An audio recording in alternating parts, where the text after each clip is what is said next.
આસનો ત્રિબંધ વગેરે પોતાના માટે અને કુટુંબના ભલા માટે કરો.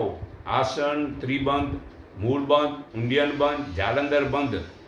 આ મૂળ બંધ આસન ઉપર બેસી ગુંદા દ્વારને સંકોચો, અંદર ઉપર તરફ ખેંચો, 5 ઝટકા આપો, પછી 5 સેકન્ડ રોકાઈને આપો તો મૂલાધારમાંથી ઓજસ પેદા થશે.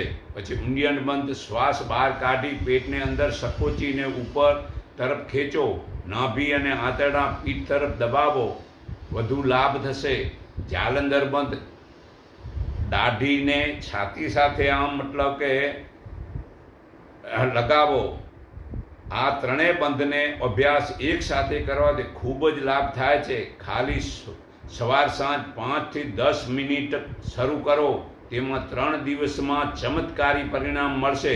પૂર્ણ પરિણામ તો 30 મિનિટ કરવાથી મળે છે. તો આસનો દૈનિક કરવાના છે. એક જ જગા ઉપર દોડવું 1 મિનિટથી 5 મિનિટ, તો શરીરના તમામ નસોં ખુલ્લું થઈ જશે. પછી શીર્ષાસનથી યાદશક્તિ વધે છે. હલાસનથી કરોડરજ તથા પેટના અવયવો ખૂબ જ લાભ થાય છે. બટરફ્લાયથી કરવાથી અર્થટાઇક, સાયટિકા, ઘૂંટણના દુખાવા વગેરેમાં લાભ થાય છે. સૂર્ય નમસ્કાર સાથે ઉજ્જૈન કપાલભાતિ અને ભસ્ત્રિકા પ્રાણાયામ કરવાથી શરદી, ઉધરસ વગેરેમાં તરત જ લાભ થાય છે. ભુજાંગાસનથી ભૂખ ઓછી લાગે છે.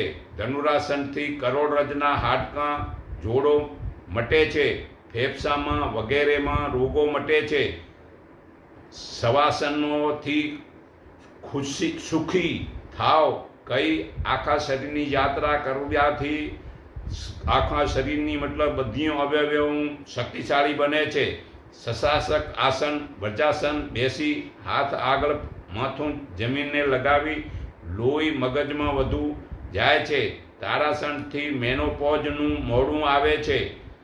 ભૂમિ આસનથી માથું મટે છે, ધ્યાન લાગે છે. સર્ગાસનથી યાદશક્તિ વધે છે.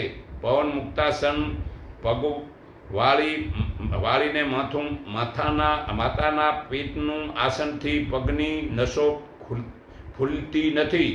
કાનને ભેગો કરી અને આમ ચોળવાથી 136 રોગ મટે છે. કાનમાં આંગળી આમ નાખી પમ્પિંગ કરવાથી બીપી બરાબર થાય છે. તો પોતાના માટે અને કુટુંબના ભલા માટે અડધો કલાક આસન કરો.